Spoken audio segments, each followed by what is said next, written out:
Okay, so I had said something very similar to Antonio of like, well, we're all gonna need a break at some point.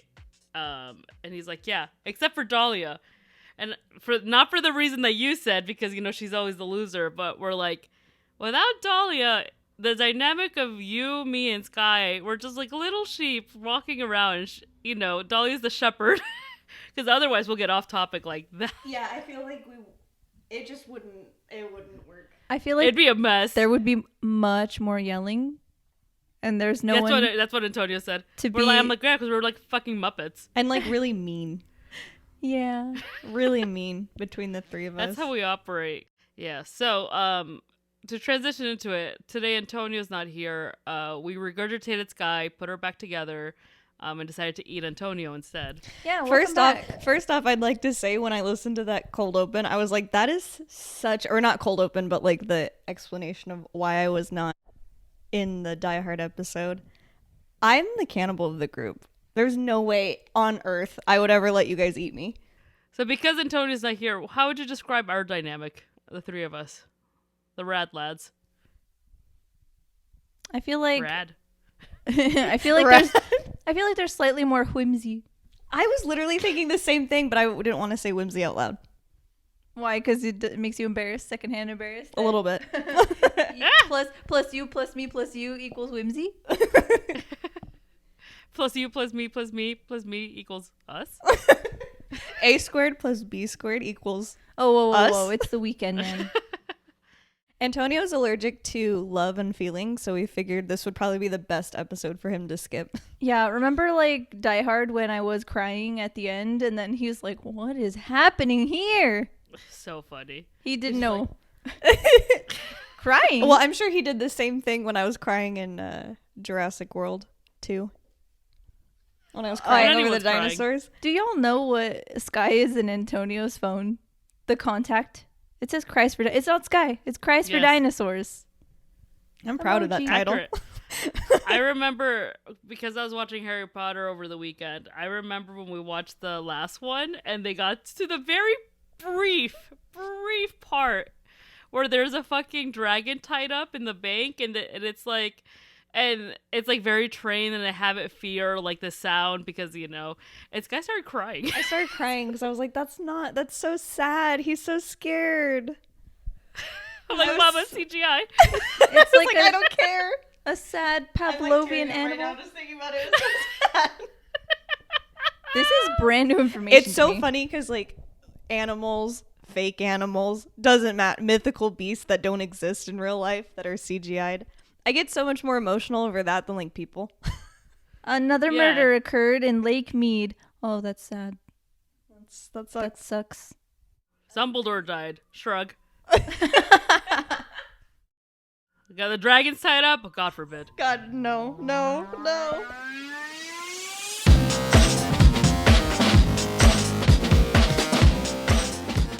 Hey y'all, welcome to Sit Down Loser. We're watching a movie. My name's Dahlia. I'm Skye. And I'm Ketzel. And we're just three children of the revolution who watch movies that everyone else has watched, except one of us is a loser who hasn't. Today, on this very special Valentine's Day episode, we're watching a movie that inspired the music video for Mr. Brightside by The Killers and had us all coming out of our cage and doing just fine. Moulin Rouge, released in 2001, directed by Baz Luhrmann. And today's loser is... It's a shock, it's me! It's Dahlia. Gas. Sorry. It took me a second. I just realized the director is Baz. I don't really know Baz, but no, yeah, I know. Like, I know. Oh, it's her! It's her. I don't know her. All right. So, why did we pick this? Well, it's a musical, and you guys have always yelled at me every time to put more musicals on this list. And it's also, I found this out, and I thought it was cool. There's an actual term for it. It's a jukebox musical, which means it uses popular songs. So it's not like all original songs. It's like they take popular songs and they put it in. So I thought that was kind of cool. I didn't know that. That is the cutest explanation of a thing ever. Wow. I like that. Hey, Wait, Skye, does that mean that... You're cute. Is that brand new information? Look at her. Look at you. Look at her. Look at me. Look at her. That's but cool. I did not know, because I knew, like, obviously this movie does have popular songs in it that are, like, you know, what's the word? I don't want to say remixed, but, like, I guess revamp them for, like, more of, like, a musical take. And I didn't know there was a term for it, so I thought that was cool. Yeah. So I added that in here. And some of the remixes, I think, and I don't want to get into anything about the movie because Dahlia, but some of the remixes are better than the original. There's absolutely 2 that I'm thinking of right now that I'm like, okay. Chills, Yeah, chills, mama, chills. We'll get Mama, into it. Mama. We'll get into it after the movie. But, Oh God, I can't wait. But it does take popular songs. I think there's only 2 original songs in this movie. But also, it is Valentine's Day. This episode does come out on actual Valentine's Day. So love, love, love, love, love is in the Love air. is love is love. Love is love. Yeah. Hey guys, I love you. I Mwah. love both of you very much. Mwah. And Antonio too, Aw. even though he's not here. Even though we ate him Yeah. I loved him. so much, I ate him.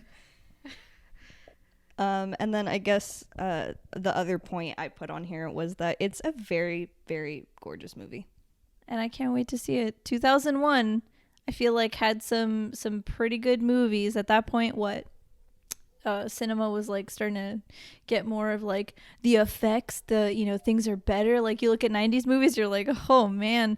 But then the 2000s, it's like, what is happening here? So like maybe Revolution, I don't know, because wasn't Shrek also a 2001 movie? The greatest film of our fucking time, Shrek. I'm not joking, bitch. Well, It's the greatest okay. film. And she was a star. So I think Moulin Rouge definitely could also, be on that same line of being a star. Did I just compare Shrek to Moulin Rouge? I don't know. We'll find out. I will tell. It too had, I know it wasn't like a jukebox musical, but it too had very popular songs.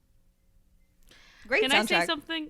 Great soundtrack. It really got I me will into say a lot though, of, like, I love Shrek. Don't get me wrong, but I love Shrek 2 better. oh well, yeah, well that's just Mama. That is the greatest Mama. film Mama. of all time. Mama, that's camp.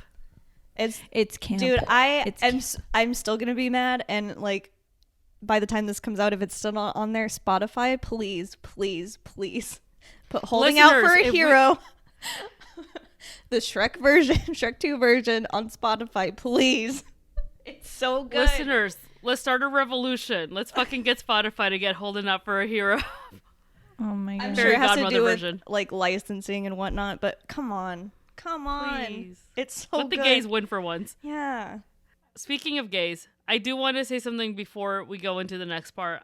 This movie particularly was, I think, very, very, very important for mine and Skye's friendship. Our ideas of romance are... This is just like a movie that, like, we would stay up till 3 a.m. and be like, tee-hee, I don't want to go to bed now. Let's watch Moulin Rouge.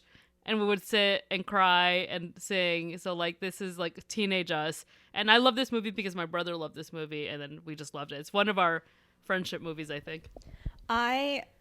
To piggyback off of that, absolutely, because I do remember that sleepover where we it was like 2, I think, or maybe it was like 1 or 2, because this movie's like 2 hours, so it was like 1 or 2, and we were like, do you want to watch Moulin Rouge? And we were like, okay, and then we watched it, and it was like 3 by the time we were done, and it was just so good. But yeah, I love this movie. It's I think it was my favorite movie for the longest time. I would always say this one was my favorite movie. I also love this movie so much because my aunt loves this movie. She's the one that showed me this movie. Oh, Lindsay, the musical lover. Mm-hmm. Yep. I just want to shake her hand. Oh, but yeah, Lindsay showed me this movie, and I watched it so much, just took in the soundtrack, and that's all I'd listened to. It really got me into like musicals. So much so that me and my cousin, at the time, really teeny tot, but could still like, hold a sentence. I don't remember how old they were, but we would do, there's a duet in this movie, and we would do this duet all the time together, and it was so much fun. And I'm like thinking back on that, and I'm like, you have to tell me what it is when it comes on. I will. We used to do the same duet to each other too. Yes. Yep. Hi, I'm Cry. So this movie's very special to me, but if you do not like it, I'm not going to be like, I hate you. Look, I'll understand. Yeah, it's definitely a movie for like a young budding queer for sure. This is still my top 5 favorite movies. Is it just so camp? Whimsical. Y'all, I'm already like crying over here. She is. I just Hey, love she really I love is. all of your stories. They're so cute. I can't handle them. And like I wish I watched this now as a young person. I haven't even watched the movie. You're like, I can't wait. But just the emotions and all the feelings and all of your beautiful stories. I'm like, what a moment in time. I feel like I've missed out on something already. And I can't wait to come back later and be like, I absolutely missed out on something. What do you know about the movie? Do you know anything? I don't, not really. Like I was saying, like Ewan McGregor. I think Nicole Kidman. I don't know. Yeah, we'll go over that in a bit. I guess from the context of the intro that born of the revolution. So I don't know. This is like 1900s. I don't know. French Revolution? Question mark. Les Miserables. But I don't know. I really don't know anything else. Just that it's a musical and that it's iconic as heck. I don't know if this was a show or if this became a show on Broadway or like touring. I'm sure it was touring at least. Yeah. We'll get into that too, because I have so much to say about that. Get into it, yeah. So the Rotten Tomatoes scores and everything. Rotten Tomatoes gave it a 76. Audiences on Rotten Tomatoes gave it an 89, and then Google users gave it an 80. Rotten That's Tomatoes like is a wrong. B. It is a B. And it's wrong.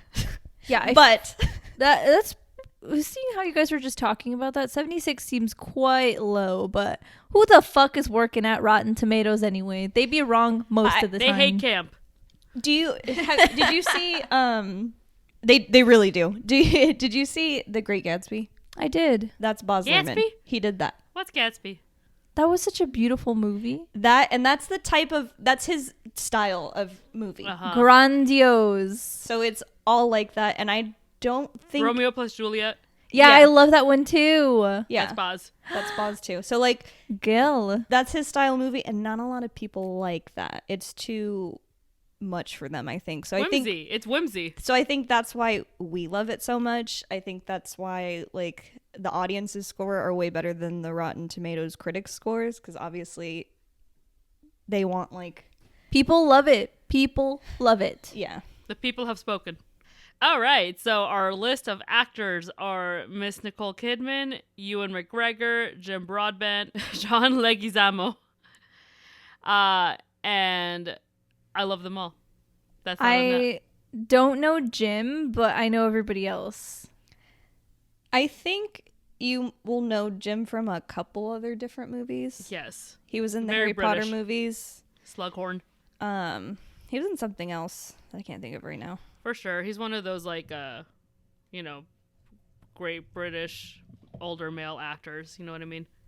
Okay. Let's see what else he's in. And he can sing. Everybody in this movie sings. I wish I could sing. Me too. I'm glad I don't though, because I would never stop singing. I'd probably be very annoying. That is my absolute problem. I'm like, if God gave me the gift of singing, I would annoy everybody. If God gave me talent, oh It'd be man, over. It'd be over. Over. That's why we don't have any. He blessed me with this beautiful personality. Wow.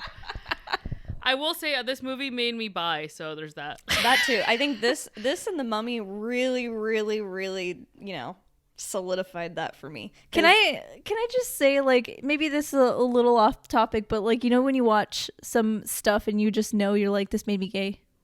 Like, Like as an adult, you're like, yes, this makes sense. This makes sense. For sure. Oh, Scooby-Doo too. The Hex Girls. hubba. Mama. I love being gay. I love being gay. It's a good day to be gay. Uh-huh. I will say too that this movie, Ewan McGregor in this movie, Oh, mama! standards way too high for me. Made my Right? standards I was like, this so is my man. The This is 2000s my was man. So good hot. to Ewan McGregor. Do you watch Big Fish? Did you watch Yes. Big Fish? Of course we Yes. did. God, that too also standards so high. I'm hurt.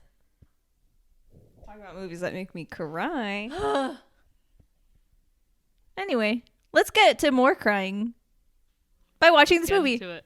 Do you have any expectations or? I mean, I guess they're pretty high now, huh? Yeah, the way that you guys have been talking it up, it does feel like a little more biased in this favor, but I'm not mad about it because I'm on the same vein. It's like we're almost the same people. Hive mind. So I Ketzel's face. We were both like, but I have high expectations. But my only expectation is that it's going to be great, and I think that it's going to live up to it. So I'm just really Hope excited so. because I did like Romeo plus Juliet a lot and The Great Gatsby. So. I think if you like all of those, I think you'll like this one. You'll I probably think that's a at safe least like assumption. Ugh. Okay, let's get I'm into crying it. already. Let's get into Get it. into it, yeah. Yeah. Yeah.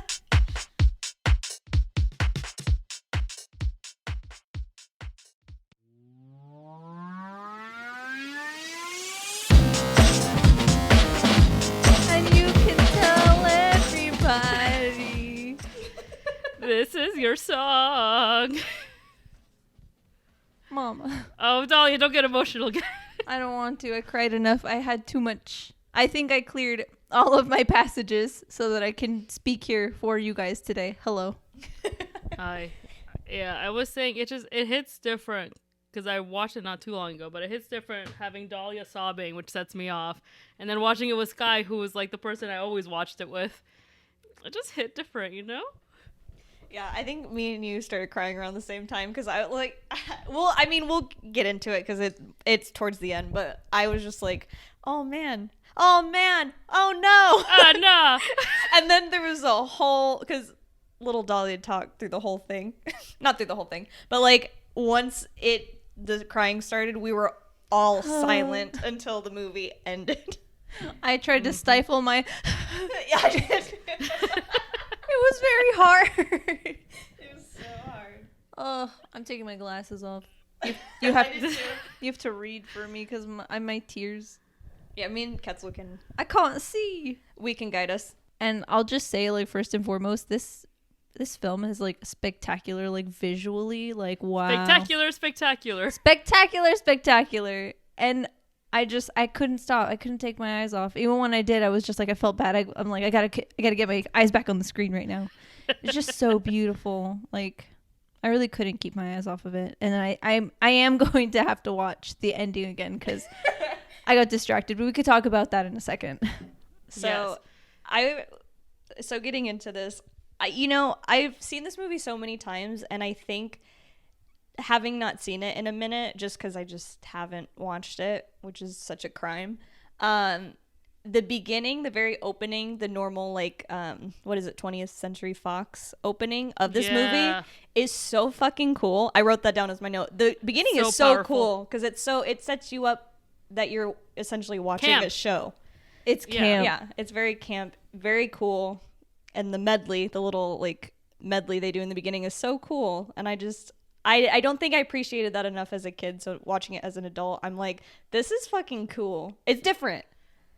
Mm-hmm. And Dahlia, I also wrote this down. I'm like, it just like, it hits all the very campy notes. And Dahlia, you should really rewatch this film because, like, especially in the beginning, the medley they play is so, like, it tells the story of, like, all their signature songs throughout the movie. It's so good. It's so good. Mama, it's camp. I just don't want to cry again. Like, I was like, this is a little too fresh. Like, let me wipe my tears. You can stop right before everything goes. You know how, like, it's like good, then not so good? You can stop right there. You can just forget. I've done that before. There's these TikToks where someone's watching, like, a movie with the sad ending, and they always, like, close the laptop, like, right before where it should end. And I think I've seen the Moulin Rouge one where it's, like, the ending, you know, and then, like, they just close it after the musical number. They're you could do that, bro. I've done that. I have absolutely done that with this movie. I've been like, and we're done. And delusion. And scene. Oh, but man, was it just such a spectacle. Okay. Let's talk about it. So let me set the stage. So we are in 1900, point blank, right? And we are in Paris, and we see this young, very sad-looking man named Christian, played by Ewan McGregor, who's gorgeous, Gorgiana, beautiful, and he's on his little typewriter, and he is basically setting the scene of how he used to go to the Moulin Rouge, which was a nightclub with many lovely ladies of the night, and how he fell in love with the crowning jewel there, Satine, who's played by Nicole Kidman. And it says right off the bat that the woman he loved is dead. So we know that from the first minute. And I hated that. And can I say, like, knowing that, it doesn't take away from it. Not at all. Because you forget. Every single time you forget. And you have hope every motherfucking time. Every fucking time you're like, it'll end differently this time. It'll end differently. Every moment until the end, I was just like, I know she dies. So could this be it? I was hooked. Okay. And so we go back. He's basically saying, like, we go back a year to where this whole thing began. And it's beautiful. His transition's beautiful. And the whole beginning is very chaotic, which I think Dahlia made a note of. It's like the filming is just bam, bam, bam, bam, bam, bam. Because it's just like such of like how exciting everything is. Because this is during like the Bohemian movement. So everyone's like love, sex, drugs, drinking, art.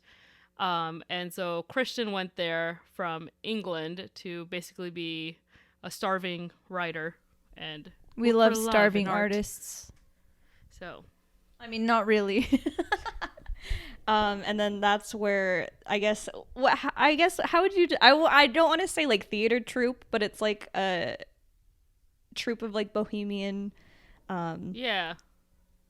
People, I guess. A gaggle of friends. Yeah, like they gaggle of like famous friends. Yeah, and they're all talented. They're all talented. And that's where Christian meets them, because one of them falls through his roof.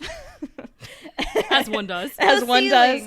And he stumbles upon them, and they're writing a show. And they're struggling, I guess, to write songs for it. And as it happens, Christian's a beautiful singer and an amazing writer, and he the hills are alive and belts out a song, and they're like, wow, incredible, he's amazing. Would you help us? Yeah. And he said, but of course. He surely did. Right. So first impressions, my sweet Dahlia. Oh, Ewan McGregor's so gorgeous. At the beginning, so pretty. Just transitioning from the beginning where he's unbelievably sad, obviously. It was like all blue, sad tones. He had like, a full grown out beard. And then, we're flipped back a year earlier and he's like clean cut, eyes hopeful. He's ready to take on the world. He's like, I'm just here to do some work. He's like, I've never fallen in love. I'm ready to fall in love. So, I getting a sense of him, I'm just like, he seems just, so hopeful. He's not sure what he's in for. Getting mixed up with these people seems like the best thing that could have happened to him, TBH. The whole beginning is so glossy and fast and stuff, and it's very camp. Mama's camp. Yeah. And I think like just seeing how it is shot very chaotically and stuff, I think that turns a lot of people off. Yes. It did for a moment for me, because I was like, I think I made this comment later in the movie. I'm like, why don't they just use a Steadicam? But at the same time, it's just like, do you get the feeling of being there with a Steadicam? No. Like, I got the sense of like when we were doing that fast-paced zoom in up to the theater itself, like that I was like walking up to it myself, And I think that does make a difference. I think for some, the transition to back and forth might be a little much, Yeah. At first it was for me, but then I like, this is the style. So I think, that comment earlier on in the episode where people don't like Baz's like, directing style. I think you just really have to have a taste for it. Mm-hmm. And the thing also is like the movie doesn't stay like this either. This is very stuck to like the whole, I would say, first 20 minutes, because everything's so new. And then there's certain very specific moments, like later on when Satine faints, where it turns like into very realistic, shaky camera. Like it just like it's like that, I think, for like the Cinnamon Toast Crunch for sure. And so I just love this film. Yeah, I just and love to the like artistic touches. really put you in that feeling too, because like it essentially in the beginning we're Christian, where this is all coming at us, and we're like, this is so new and exciting, and then when it slows down because we're like, what's happening? You know what I mean? Absolutely. So it very much takes you on a journey, not just like the story and the acting. It's the cinnamon toast crunch of it all too. Mama, just like a job, you gotta get thrown into the can and just live the life. Which brings us to them coming up with this plan, which they want to present Christian's work to Satine. That way she'll be like, oh my God, he's so talented. And she'll convince Harold Zidler, who is the owner of the Moulin Rouge, to hire him to do the show. So they're off. So they can have jobs. So they take absinthe, which can I say, as a kid, I want to talk about this. Because I also have a story, and it involves Antonio, who is not I know, here. me too. Antonio, the absinthe fairy. So when I was younger, because like it's funny watching this as an adult, because I watched this so much as a kid. Like I was like, I don't think I really like fully. I understood what sex was, but I don't think I really understood all of like the sexual tones, the in this debauchery. movie. I was so in this because of the love story. I as much Well, as love wins. I'm like, I hate love. I don't. Ugh. I am also a very much hopeless romantic, which is so funny. But when I was younger, the absinthe in this movie, I was like, it looks so tasty and looks so fun. Yeah, but it's disgusting. Don't. I hate absinthe. It's so bad. It tastes like black licorice, and I hate it. But I do have a story about Antonio. Can I just say the last time I had seen absinthe was in the presence of Antonio, who keeps it in his bar, and he likes to, on occasion, drink a whiskey and rim the glass of his whiskey glass with absinthe. And I'm just like, he's like, you want to give it a whiff? And I smelt it, and I'm like, it was like, because I also don't like whiskey, so I was like, I'm dead. Antonio's crazy. But I think your story. This I think this might have been the first time he had absinthe, or the first time like he bought it, like because this was at our old apartment when we had our third roommate.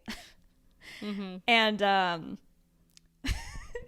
so absinthe, I guess it kind of makes you like high. I don't know how to explain it. I thought it was hallucinogenic. Yes, that. Thank you. So Antonio and said third roommate at the time had like a lot of it. Like they both had so much of it, and I was like, I don't want any because I didn't like the taste of it. And those two were so crazy, and I was like, are you guys doing a bit? I was like, is this a bit? But they were like and you know how Antonio's like one like little like pinky full of like anything, and he's like, guys, I'm feeling it. I'm feeling it. So like that much of absinthe, he was like fucking like insane. A shot's worth or more than a shot? Multiple shots worth. Oh, mama. He's crazy. And here's my Antonio absinthe story. We all have one. We literally all have one. We all have one. Literally, like, I don't know where you were, Skye, but I think we were meeting you somewhere. This is also back at your old apartment, and Antonio and I were just chilling. And we were going to lift out of there because we were going to pregame. And pregame to him was, do you want to take some absinthe? Now, I had never had absinthe before. And I was like, all I knew was from Moulin Rouge. And I'm like, am I going to fucking trip balls? And he's like, no, you're just going to get really drunk very quickly. And so he did this little fucking fire trick where he sets it on fire and shit. You know, Antonio loves to do that shit. Yeah. I do. You know, he does that whack shit. Little fire boy. And so I take a shot. Disgusting. Tastes like gasoline. Horrible. Then I take a second one and we get on the lift. Mama. When we were in the lift, I was like, don't you open up that window. I was out for the count. Zooted. I got drunk so quickly, and then I fell very the come down was so hard and very quick. And it's because of Antonio. Woof. So they take absinthe in the movie. They take absinthe and then they head on down to the Moulin Rouge, and that's when everything is very chaotic. There's a whole medley of like very popular songs. There's Lady Marmalade. Lady Marmalade, Smells Like Teen Spirit, and the Can. So it was truly a moment. I'll say that I really liked that a lot, that whole medley. It was fucking wild. Yeah, I'm always shook by the I always love the inclusion of It Smells Like Teen Spirit with the horn dog men come in. It's I'm like, so oh, good so though. good. It's so good. But that happens. Chaotic. It's super chaotic. They sit down at like a table, and that's when Toulouse explains, "You're gonna meet with Christine." I already got Phantom of the Opera on the brain. You're gonna meet with Satine, and you're gonna be alone. And Christian's like, "Huh? Alone? I'm scared." Meanwhile, at the table next to them that has like there's a barricade in the middle, so obviously they can't hear each other. Harold Zidler is talking to the Duke, who is the prime investor they're looking to back their show. Right. And he is also telling the Duke, "You're going to meet with Satine alone." And the Duke's like, "Oh, okay." And at the same moment, they look up and there is motherfucking Satine coming from the ceiling.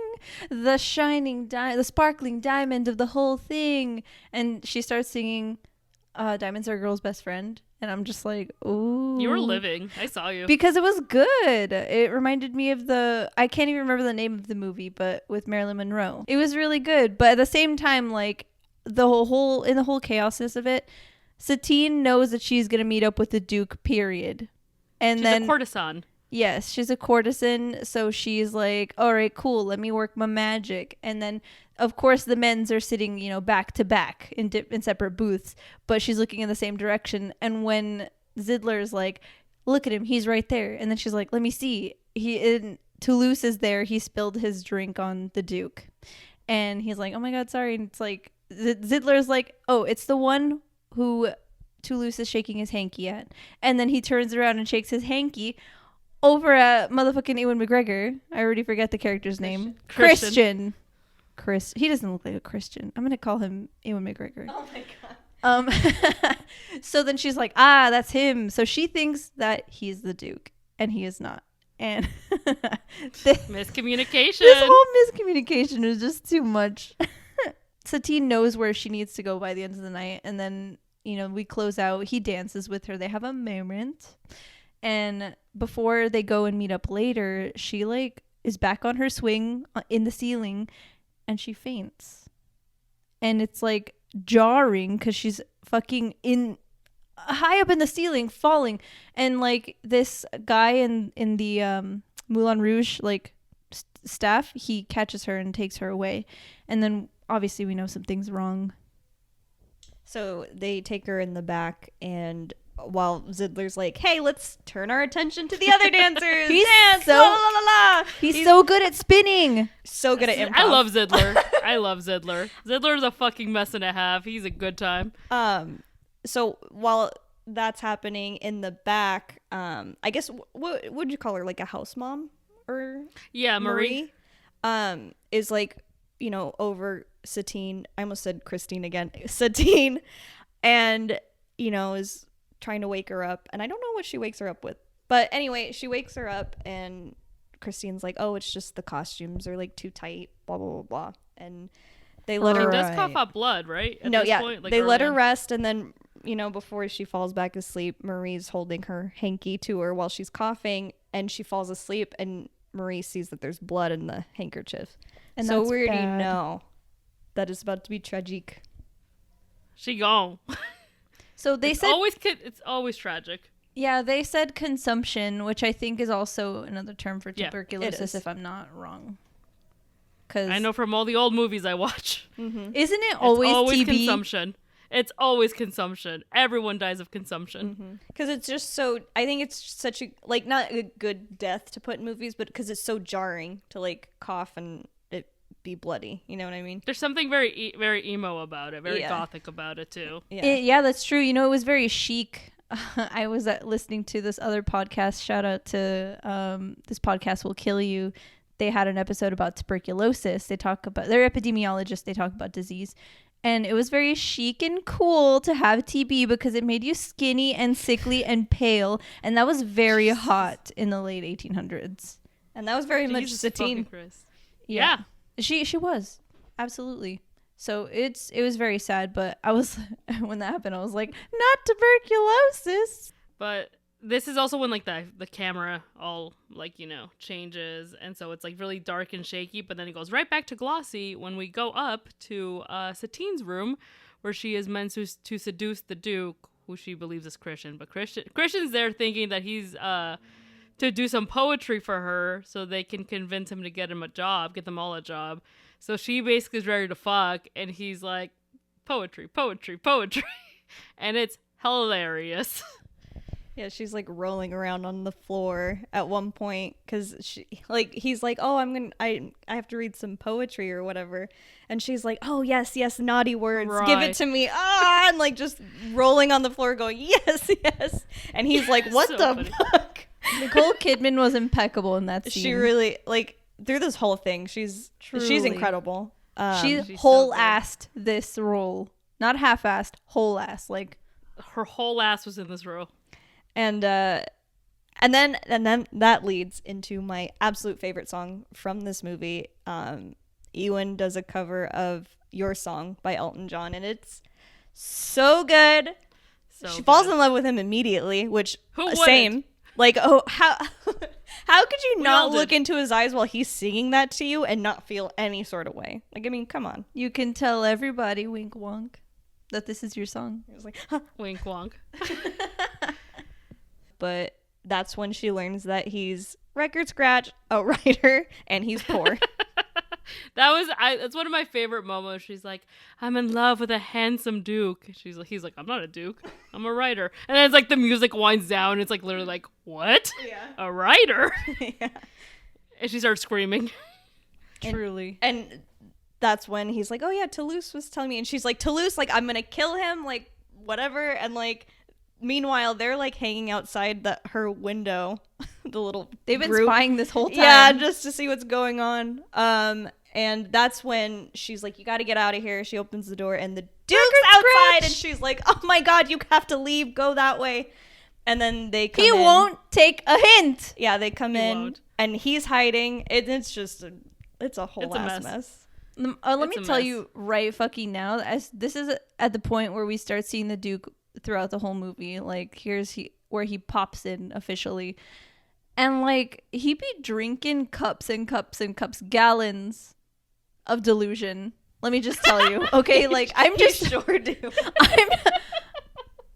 I'm just like, what are you thinking? Like, really? Like, delusion. He's absolutely he's Valentina, like French vanilla fantasy, like living in his own world. He's, to describe the Duke, he's a very weaselly man. Truly a little rat man with a very weaselly voice. So super anti-Christian, but Satine knows she's got to play the game. So she's still trying to like seduce him, but trying to like get Christian out of the room, which Christian can't take a hint, which made Dahlia scream. And also to note, she's making it seem like she's in love with the Duke, and the Duke's like, oh my god, she loves me, I love her, because she sings the song, Your Song, a couple lyrics from that, and he's like, oh my god, that's so beautiful. And she's like, yeah, it's from our show. She's like, you should finance the show, and this guy is writing it, and immediately starts like spitting that fucking bullshit like out of her fucking mouth, ass, everything. And he again is like so delusional. Like, you guys were like, yeah, their bullshit was alright, but me, I was like, this guy's eating it up for like breakfast, lunch, and dinner. Okay. I mean, I would believe anything Satine told me. I would be like, yes, tell me more. Of course. But of course. And suddenly I- everybody comes into the room. It's like, oh, no, I'm just a writer. And he's like, okay. And then Toulouse comes into the room and he's like, okay. Because the lie or the thing Satine came up with is that it's an emergency rehearsal because she was so inspired by the Duke that she was like, we have to rehearse this immediately. And that's when literally everybody does come into the room to be like, yes, the rehearsal. Where's the fire? What other lie can we spin? Please. They spin so many lies. Man, they were so good. Like, what did you say? I love improv. I love improv. Yes, and Yes, and life comes at you fast sometimes. life comes at you so hard sometimes. So, hello, interruption. intermission, Mayday, Mayday. This was the point in which Dahlia and Skye's audio decided to implode and delete itself. It pooped. Hey, we goofed. So here we are the next day, re-recording everything from this point on. Thoughts? I mean, I'm still ready to talk about it because I love this movie. Yeah, we're gonna make the same jokes. We're still gonna laugh at the same exact jokes. That's how we live our life day to day anyway. I'm officially a comedian now because, like, I said my jokes once and I'm gonna say it again.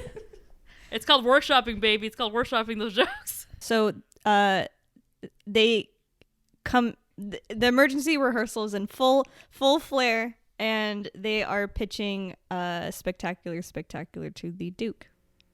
Mm-hmm. Which is basically just a parallel of everything that's happening in this movie. You know, like, there's layers to this, like onions. Life imitates art. Like ogres and life. onions. And parfaits, most importantly. And so it's literally, they have it set in India because they're just bullshitting and thinking of things around.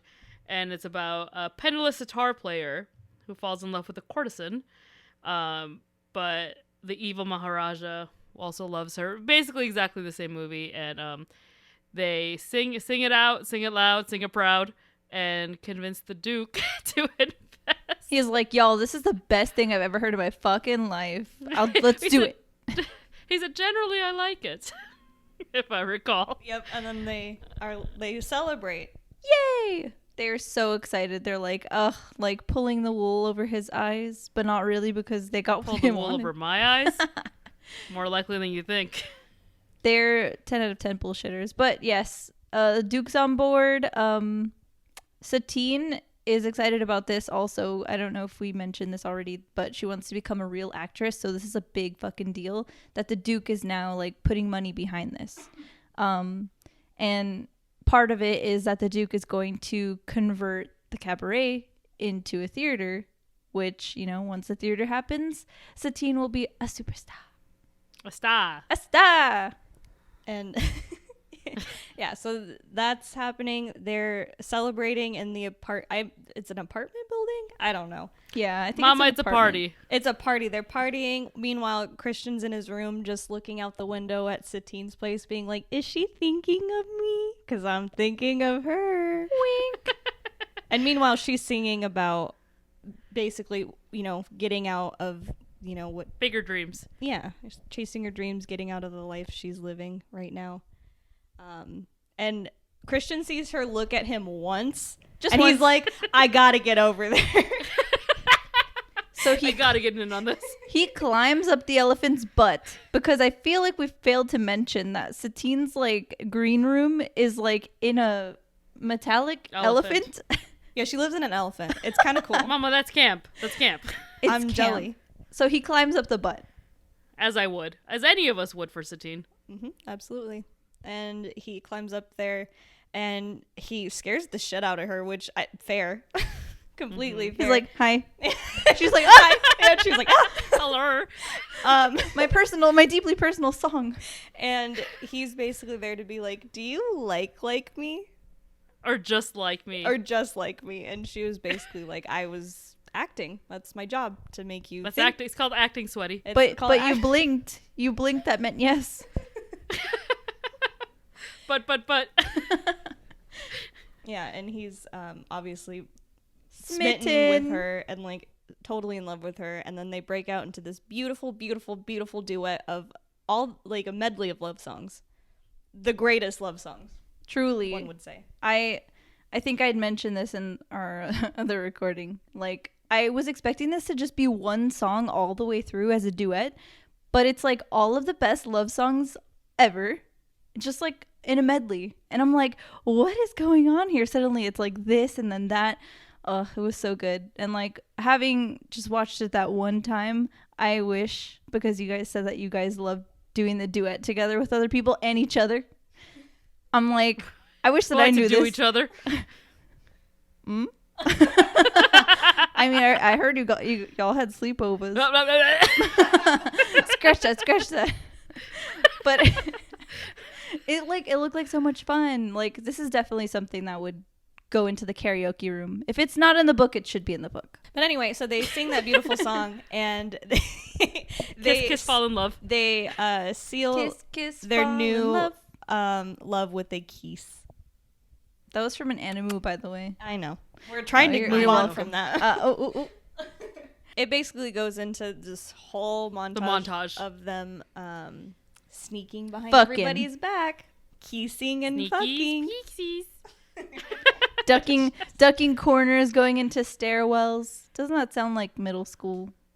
I didn't do that. Yeah, but making out under the bleachers. I didn't do that either. None of us did that. We're talking about it like it happened to us and it didn't. Like, because as I mentioned in the previous recording that got lost, We should call it something. The lost tapes. The before times. The lost tape. The before tapes.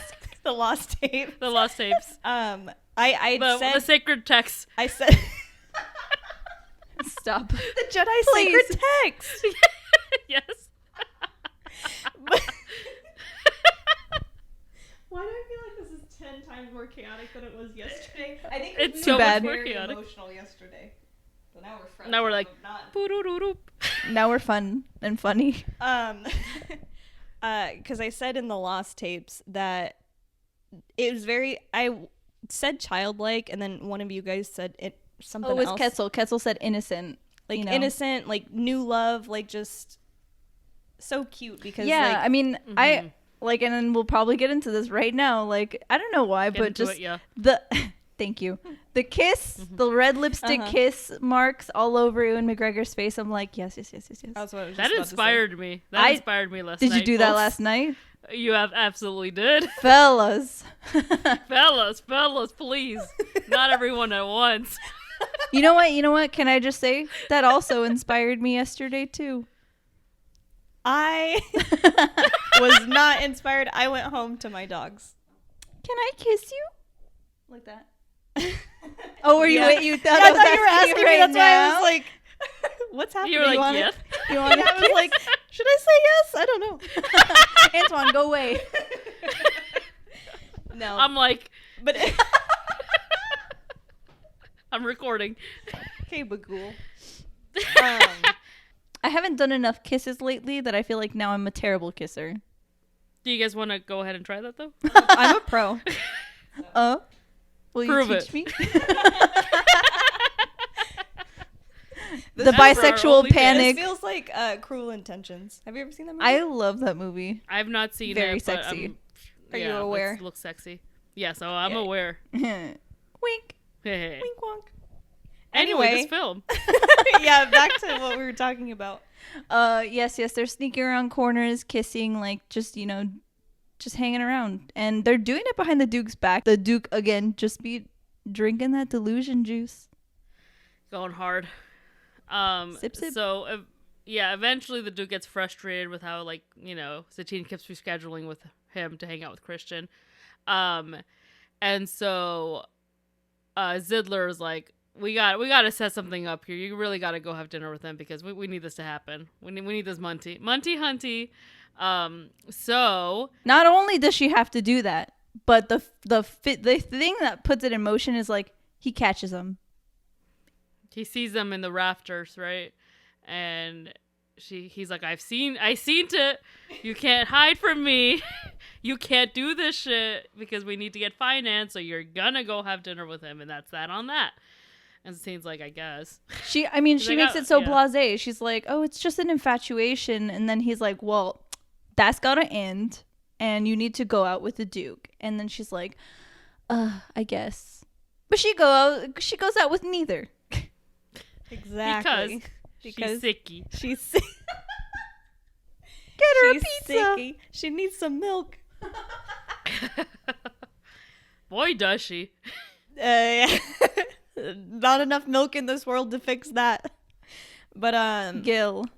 this is the point where the doctor basically tells Zidler and Marie that Satine is dying. She has tuberculosis. Yeah, and I don't know if we talked about Marie already. I think we did. She's like the house mom. So only those two know that she's dying. Something that I did not know in the rest of the movie until towards the end. And I was like, huh? And it really, really affected me. Because I thought she knew, but she didn't. She was passed the fuck out. So basically, it leaves Christian jealous because he thinks that she went to the Duke, but she's lying about it because she ends up at his apartment again anyway. Mm-hmm. And she's like, I was sick. And he's like, you don't have to lie to me. So it leaves him jealous, and then it leaves the Duke, like, ready to just peace out because he's like, I'm over this shit. Back to Christian and Satine, he ends up writing this secret song for them. Mm-hmm. Because she's like, we can't keep doing this. Like, this is danger to, like, everyone and shit. And he's like, you know what? Let me hit you with this. Let me hit you with this. I'm going to write a song for us. And I'm going to put it in the play.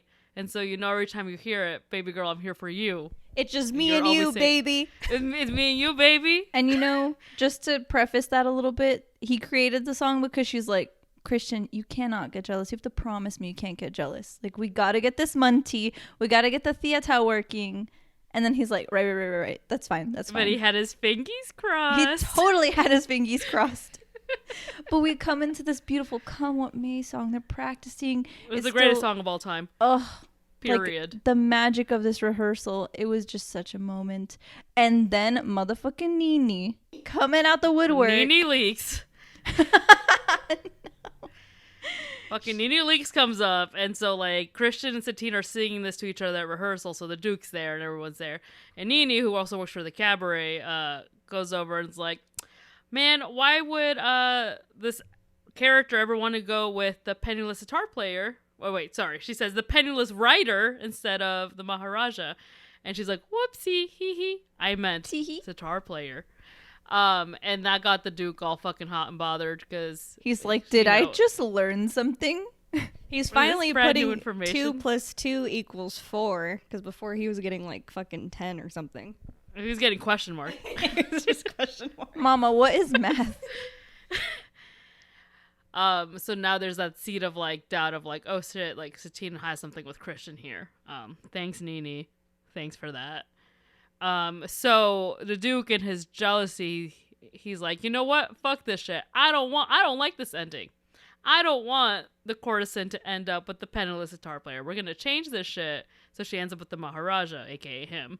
Satine, in order to save all of this and save the integrity of the play, she's like, let them keep their silly, stupid ass little ending. Let's have Dinny. Gay ass, silly ass. Let's have Dinny. And we'll hash this out, right?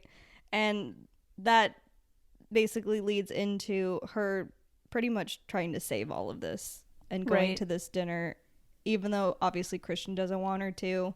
She kind of doesn't want to, but she's like, I have to do this. And you promised. You promised. But he didn't give a shit because he had his fingers crossed, so he's jelly. Mm-hmm. So the whole time he's sulking, brooding like a Mr. Darcy inside of the rehearsal space because they're just waiting.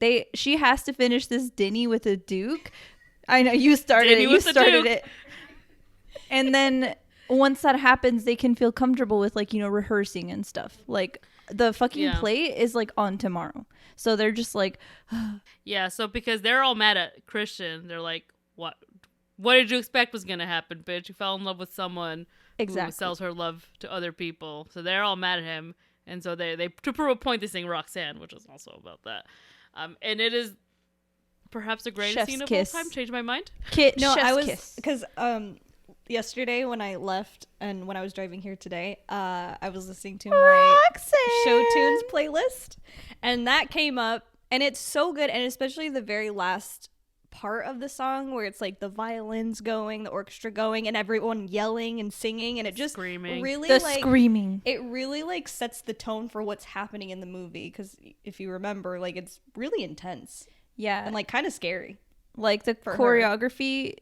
It starts off with the choreography, the tango between the Argentinian and Nene, and like it's really, really good. It fucking is a story in like dancing art form. Beautiful. Mm-hmm. And then at the same time, we're at the dinny and it's getting kind of gross. He's just like, you gotta love me. I'm drinking this delusion juice. Like, you've got to be with me. Say yes. And she's just like, and then at that same moment, because fucking Christian cannot stand this tango, he walks out of the building and he's right in the eye line of Satine. And she looks, and then he looks at her and she looks at him. And she's like, I can't. So she doesn't. Yeah. And then And the Duke gets mad he gets mad. and tries to force himself upon her. And that's when the part that Skye was talking about, it gets really intense. And like, it's a really intense scene. And the music just builds it up so well. Yeah, it makes you want to like, just like clutch your chest. You're like, what's going to happen now? And thankfully, one of the members of the staff in the Moulin Rouge comes to save her, and he like punches the fucking Duke Nice. and saves Satine. Thank God.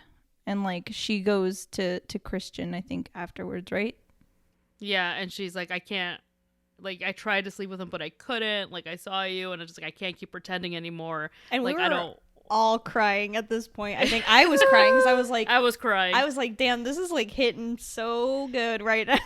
Because I'm so Nicole's emotional. fucking acting is so fucking good. It's so fucking good. And so, like, so she's like, I just don't want to pretend anymore. Like, I love you. And so Christian's like, okay. Let me hit you with this, though. Let's run away. Me and you, Run baby. away with Let's me. get out of here. And you know what? In that moment, I believed it.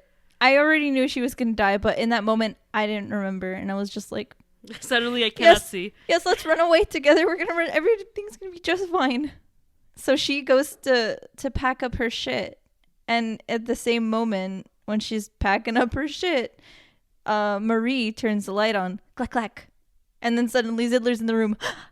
We're all like, what's happening? And he's like, you cannot run away from this. Like, I've been told that he's gonna kill Christian if he sees him again. Like, you have to stick with this or we're ruined. And then as she's leaving the door, he hits her with the, you're dying.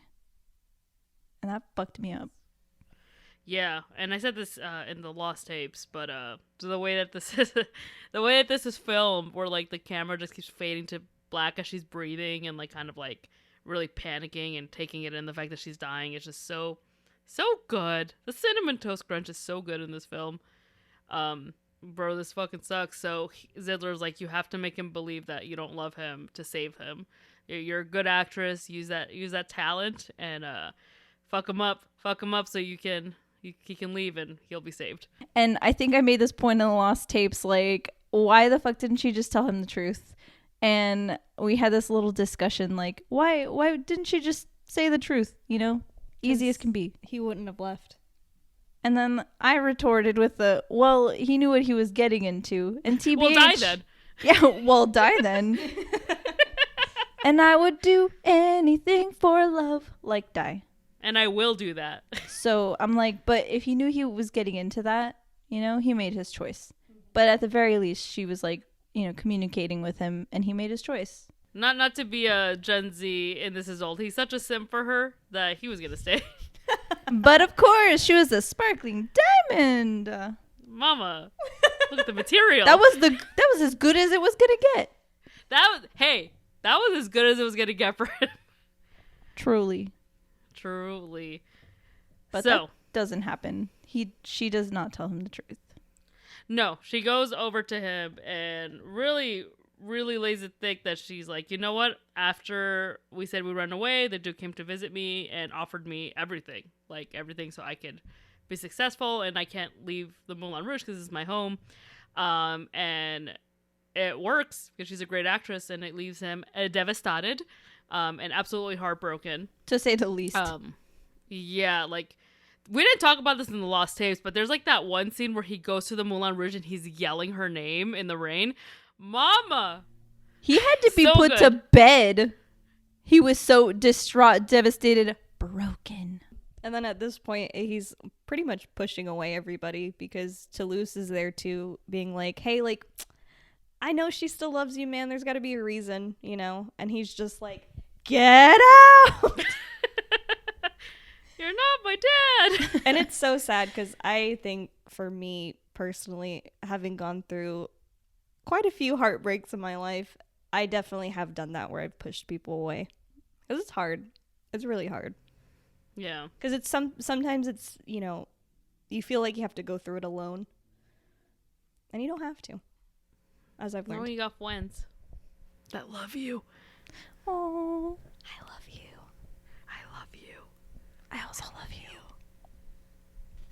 ASMR. Hey, little mama, let me whisper in your ear. Okay. Anyway. It plants the seed of doubt in Christian's mind. He's like, maybe she do love me though. That's the exact line in the movie too.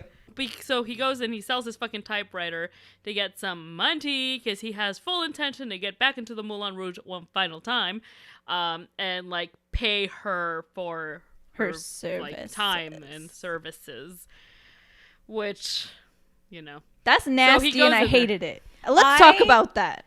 Let's Skye talk doesn't about care. it. Let's talk about it because for me, if I was in his shoes, for me, I would have done the same thing. But that's also because I'm very petty like that. And I've been like, oh, you don't like me anymore? Well, here's this money since you wasted my fucking time. You know what I mean? Like, I would have done the same thing. I'm gonna Venmo you $5 for the pain you've caused me. Exactly. Like, I fully get his reasoning for doing that. Because, like I said, when you're heartbroken, you do a lot of dumb shit sometimes. And it was dumb. I know. I'm not saying it's not just dumb. I'm just saying I was so misogynistic to me. I just, I oh get no, it, absolutely. petty. But like, when the heart's broken, the heart's broken. Yeah, I think I might have been just as petty, but I don't think I would have been able to throw the cash. But that just also kind of is like a symbolism for like how little I think of you. And I'm just like, you know, you don't value her that low. Like, you know that that was your fucking everything. And I get it from having like 100% to 0%. Like, that's fucking hard. I don't know if I'd be able to throw the cash, but I thought that was really, really like fucked up and sad and like. Right. Have you ever had a Krispy Kreme? Right. Ever been heartbroken? Yeah, Were yeah, you yeah. petty? Right. Right. Exactly. Yes. Anyway, so he's at the show, and in the Lost Tapes, we did have a little conversation about this. So, like, the production, the costuming of this spectacular show is fucking amazing. It is very culturally appropriative, I think, because it's very much like, it's Bollywood inspired, but like you have all these like white performers singing or lip syncing to Hindi music, and it's not. That's one of the things that didn't age well for me about this film, as much as I still love it. Didn't love that. Great costumes though. Great production value. Agreed. Mama, they had the budget. We had talked about like, well, it could have been something else, and that kind of brings into question what you were saying about the Broadway. Yeah, adaptation. Skye did some research in our Lost Tapes hours. But I was curious because I actually was like, I didn't think about how different, I guess, the Broadway show could have been from the musical. So I kind of looked it up because it says loosely based on the movie. So I was like, oh, so they must changed quite a few things. And one of the things they did change, which I think sounds pretty interesting, was the plot for Bohemian Rhapsody, which is spectacular in the Broadway show, it's a plot about an evil gangster attempting to woo an ingenue who loves a poor sailor. And that, ladies and gentlemen, is how you take out the cultural appropriation and make it better. And you make it more nondescript. Yes. In this time, we see that Christian has practically, chased Satine to the stage, and he's like, here's your fucking money. Like, he's about to do that, but like he gets kind of caught up in the moment because he gets onto the stage, so like the whole audience can see him and Satine fighting. And Zidler's like, he aha! spins that fucking shit, mama. He's like improv Queen. Yes, and and he turns that shit out. He's like, oh my, it's you. You can't change your face. You shaved your beard and mustache. But you are you're the still same man. And then the audience is like, ah, and I thought that was great.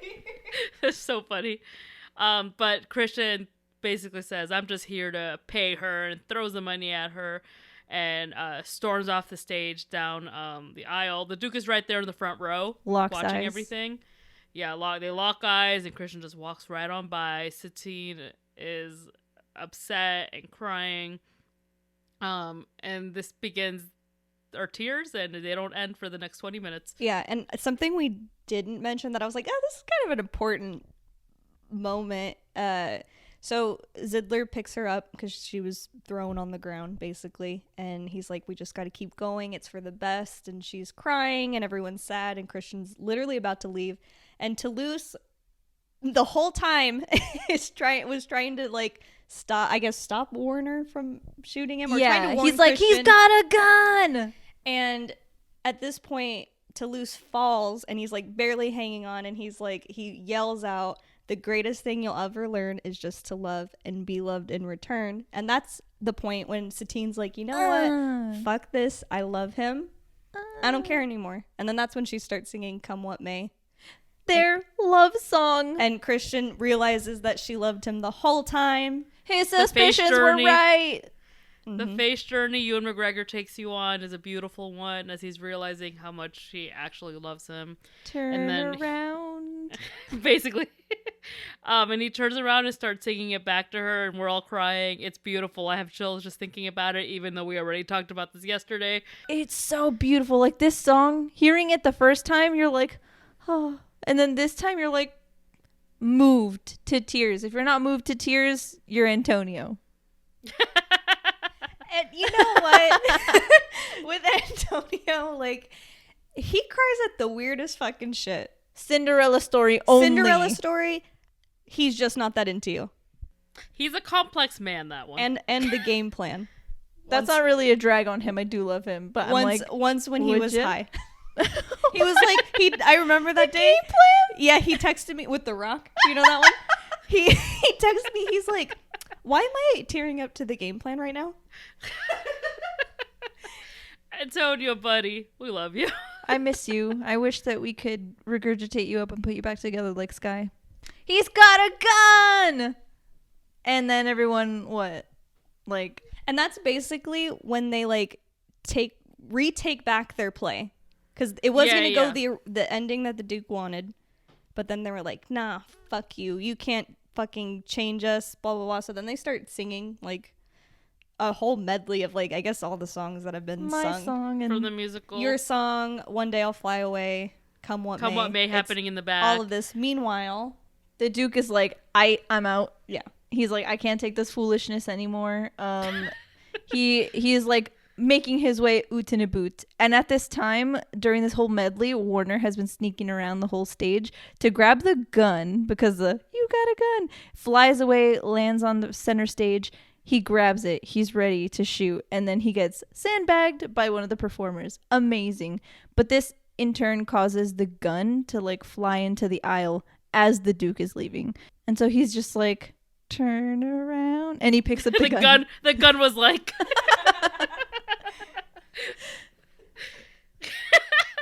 But he picks it up and it's like momentous. You're like, oh no. At least me, I was oh no, because the entire time I thought that Satine was going to be murdered by the gun.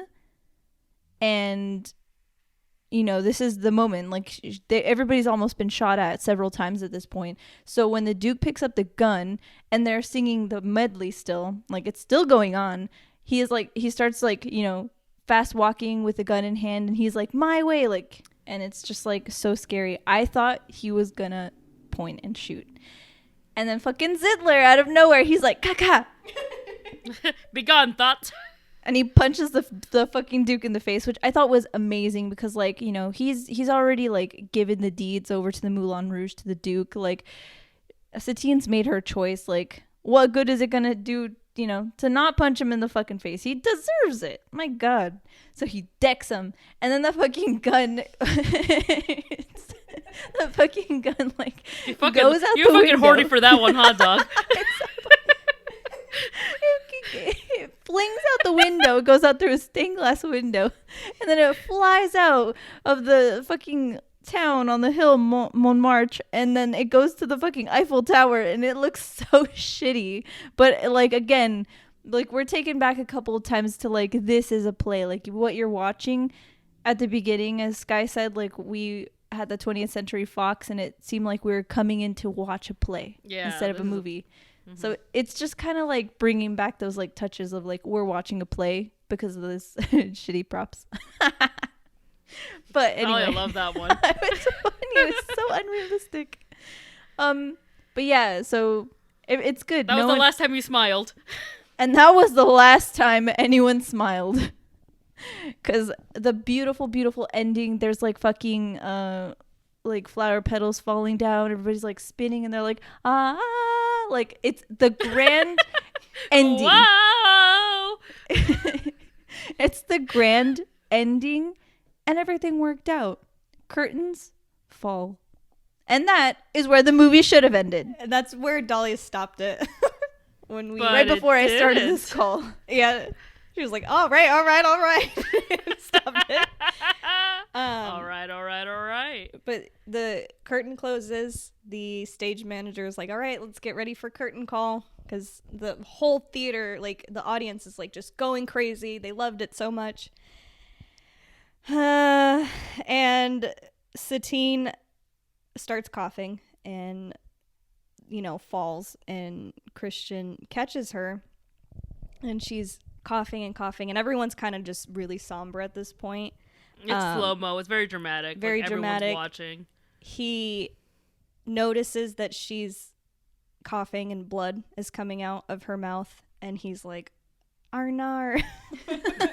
And she basically tells him, he finally learns that she's dying, and it's really fucking sad. She's telling him, like, you have to go on, tell our story, like, because you're a writer, like, tell our story. That way I'll always be with you. And it's just so sad. Everyone's crying. We're crying. Sobbing. And he kisses her till she's not kissing him back, and this part always fucking gets me. I said this in the Lost tapes, and I'll say it every time. When he pulls back and realizes that she's dead, because he's crying, like, obviously, when he kisses her, but when he pulls back and realizes she's gone, he starts sobbing, like, just like, so loudly, and just so, like, it's so upsetting, and it makes me cry harder every time, because it's so sad. It's so... Ewan McGregor just really... Uptown Funk gonna give it to you with his acting. Like, he's so good, and his crying is... I always know it's about to happen every time I watch it. It makes me cry a lot harder every single time. That's when I started ugly crying. Like, I was already crying when I was like, they did it. They made it before the curtain closed. And then, like, oh no. And, like, honestly, they were acting their fucking asses off so hard. Like, Nicole Kidman was... spectacular. Yeah. She was amazing. Like, her, like, she just seems so positive too. Like, I don't think I described it, but like, she's like, you've got to go on. You got to tell our story. Like, I love you, and as long as our story keeps being told, like, our love's gonna live forever. And like, I don't know. That's hard to think about. Again, yeah, I know. That's hard to think about it. Like, at the end of my life, but like, beautiful moments like that are like kind of the way you want to go. But we know a minute into this movie that she's dead. That fact does not take away from this moment that's happening. We're fully in this moment, and we already knew from the get-go that she was going to die. But like, it's still just as impactful and which is just upsetting. Powerful. It's powerful storytelling. It really is, that they make you believe for a second that it's going to be okay, even though you've been new. I did. I got tricked. I got got. You got hoodwinked. They got me, gal. And at this point, and in the Lost Tapes TMTM, Skye made a very lovely point about the Cinnamon Toast Crunch, that after this scene, it transitions back into like the present day for Christian, as he's writing down the story. And everything looks a lot brighter than in the beginning, where we saw him all ragged and, obviously still grieving. Which I thought was, as you said, like very symbolic of like the grieving process. So I think it's so cool at the very end. And it made me cry too because I was like, he's coming out of it. And it's so good for him. He's coming out of his cage. And he's doing just fine. It is, when we go back to it, I think he's shaved. You know, he's wearing like non-raggedy clothes. His room's brighter. It's cleaner. And he finishes the story. And it is such a good like way of telling the story of depression without being like, I'm depressed. Now I'm happy. You know? It's so nice to see it like just flow like that. I think the cinnamon toast crunch of it all, of this movie, is very, very powerful. We love cinematic storytelling. Also, just quick note too, like, because he's, the beginning, like, he's really depressed and he decides to start writing. Like, one day he just goes to the typewriter and starts telling the story, and then tells the story, finishes the story, and at the end he's like, you know, feels better and stuff. So it's a way of like talking about your grief, and depression is also a good thing. Talking it out. It's healing. Like, even if, you know, you have friends that have heard it a million times, like, tell them again. Get it out of your system. Just check in every once in a while. Yeah. So it's just such a good, and I don't think obviously as a kid I didn't realize that. So as an adult, having been depressed and going through grieving stuff, like seeing this movie, I'm like, this is so good. Amazing, and such a good way of telling this, you know? It was really, really good. I love that. This film was just so spectacular. I could see myself watching it again. And I kept making fun of you guys yesterday in the Lost Tapes about how you guys would watch it at 2 a.m. But I feel like that might also be a really good time to watch it. It is. Let me hit you with the reason why. It hypes you up to keep you up because you know the whole first fucking half is so chaotic. And then you cry a lot and you knock right out, baby. Right to sleep. You loved it? I did. In terms of like, did I love it? I absolutely did. You like did. it, or did you like it? Is there a box that I can check that says love it? Question mark. I loved it. I think it was 100% worth the watch. Like, it was amazing. Spectacular. Fulfilled all of my everythings. I think we talked about Boz a little bit about what I knew, and like honestly, the whole like grandioseness of like the Great Gatsby and like Romeo plus Juliet, like beautiful. I can see that represented in here so much, and I also love that it inspired the Killer's Mr. Brightside music video. Like, that's just kind of an homage, you know, when you have like an interpretation, a parody or whatever of the thing, you know it was good. Well, Mama, look at the material. Look at it. She's beautiful. Look at her. I think we talked about awards in the Lost Tapes, didn't we? Yeah, and it did win 2 Academy Awards, one for production design and then the other for costuming. Deserved. Absolutely. Which we'll get into in a bit. Look at the material. Look at the material. Hawkcast, duh. Obviously, look at the material. Look at it. I don't need any citations for that. Look at Citations, her. Wikipedia. Look at him. Look at me. Look at you. Looking at them. Look at us. Hey, look at us. Who would have thought? Not me. Yeah, they're hot. And looking up the Duke yesterday and how he looks like outside of drag, I was like, Mawma. woohoo! Yeah, Mawma. he was the villain in Van Helsing, and I was like, wait, what? And I looked it up, and I was like, no. Oh no, he's hot. Yeah, he do be looking good. Like, he doesn't look good in this though. But Dolly is looking it up right now. Ewan and Nicole made us buy. So there's that. That, and also, you know what other movie that I saw like clips from on, like, I think it was like TikTok, or I saw like images from it on Instagram that I have not seen in forever, that I love this movie so much. Spy Kids. Oh, the parent, the Antonio parents? Banderas and Carla. Absolutely. I was like, oh, them too. I was like, all this makes sense. All of it's coming together.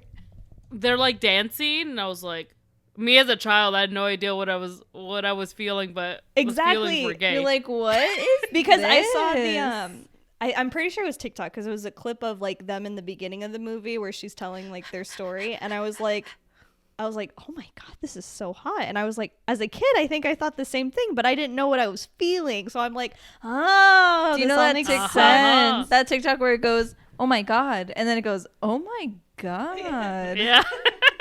The sudden realization that That's you're like, exactly it. oh, I'm gay. Oh. But yeah, Spy Kids, The Mummy, and Moulin Rouge.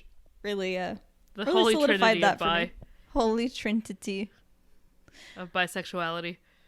Love it. Hotcast. So yeah, Hotcast. sure. Soundtrack / score obviously it fucking slapped. And fucking Roxanne, that version of the Moulin Rouge version to me slapped so much more than the OG, even though the OG is also good. It's just so fucking good. And Elephant Love Medley is my favorite song. I have determined since the 24 hours you last asked me, Elephant Love Medley is my favorite song off Okay, this because I remember you were like, of this soundtrack. I don't know. I just can't choose. No, now I know. I'm Now glad I you're know. like, no, this is it. This is it. It's In me, Elephant heart Love of Medley. hearts, I know. And you guys, have you guys ruminated on this? Oh. Yours is yeah, you're the same one. Skye always has been. Mine is your song because I love that version, and I think once again being younger, that really did something for me. It made me feel things when he started singing. You know, like I was just like, oh, My gift is my song. haunting. And this one's for you. Oh my god. Okay, this one's for you. I hated your paw on your phone.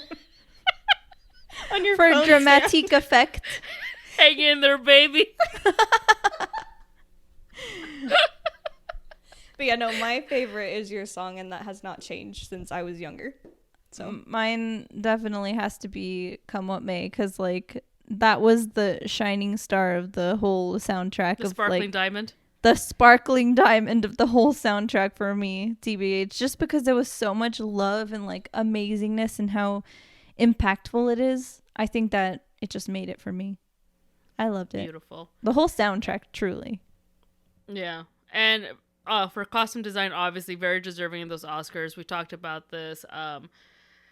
Christian's little writer outfit with the little scarf and the little fedora were very cute. Little suspendies. He Mama. looked like not somebody's. the suspendies. He looked like. He Looked looked like somebody's somebody. daddy. So that was a good outfit. Everything that Satine wore. Everything. The red dress is The red dress. so Red beautiful dress. with the tights underneath. Is so beautiful, and it's so red. When I think of like famous movie dresses, this one comes to mind. The green dress from Atonement comes to mind because they're just so like, what's the word? Not like brightly colored, but they're so Vibrant. vibrant, and it's so like striking, you know. Mm-hmm. Yeah, it's gorgeous. Mm-hmm. And her waist was cinched for the gods. Cinched. For the gods. No hog For body. the here. gods, mama.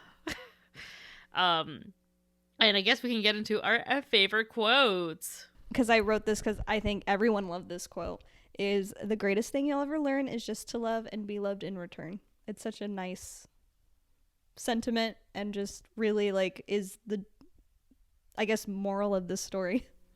Yeah, absolutely. My other favorite quote is when, Which is also mine. which is also Ketzel's, because it's so funny, is when Christine thinks Christian's the Duke and she's trying Satine. to. Did I say Christine? You surely God did. damn it, dude. From the Have that shit. a relic It's from the 24 lost hours. tapes. I kept saying Christine because I keep thinking of Christian and Satine at the same time, and I'm like, oh god. It's their Also, I ship got- name. Also, I have Phantom of the Opera on the brain, so that's coming. Stay tuned. Stay tuned. Big So announcement coming soon. when Satine thinks that Christian is the Duke and she's trying to seduce him in her elephant room, she's trying to sleep with him, and she's like basically like undressing him, and he's like, oh god. And she unbuttons his pants and like basically pulls out his dick. And Nice. she's like, oh, big boy. And Toulouse and all of them are hanging out the window, and Toulouse is like, he's got a huge talent. Really hyping up his friend. It's so chaotic and so funny. We love a big talent. We love a big But also, talent. like, good for him. Good for him. Good for her. Good for her. Mazel tov to both of them. Yeah, so Sweet Dahlia, was this worth the hype? It was The hype that we gave it? absolutely Yes. Like, again, coming into this, I was like, oh, y'all really, really love this movie, so you're hyping it up so much. But at the same time, like I told you, I knew, like, going into this, I was probably gonna like it because it's a musical and, like, it's a love story. I love love stories. I already had high expectations, and it lived up to them, like 100%. Maybe even more than what I had thought originally. So I love it. I think that everybody needs to watch this movie, like, once at least. Like, because my goodness, it's the best 2 hours of my life watching movies for this podcast so far. I'm like, to have such a good, pure cry into, like my best friends too. A midsummer cry. We really did. Because, Yeah. I had, like I said, I hadn't seen it in a while. So, like, this really hit me after, like, a lot of stuff I've gone through. And literally, I looked at all of you and we were all like, I had to trying stifle not to myself. ugly cry, because I also was trying not to ugly cry because it was so emotional. And I like that too. I think it's nice when you can cry. If you can't cry with your friends, who are you going to cry with? Can I get an amen? Amen. It was perfect. I love doing that with you, and I feel like that was a really good bonding moment for us too. So everybody needs to watch this movie at least once. Like, I know I said this in Lost Tapes, still stand by this, but y'all do be needing to watch this movie now. I said should, but now I'm saying y'all gotta. And if you need enrichment in your life, this is the fucking movie. This is it. Like, watch this with your closest friends, and if y'all don't cry, you're not really friends. Sorry, I don't make the rules. It's written in stone over there. Cute.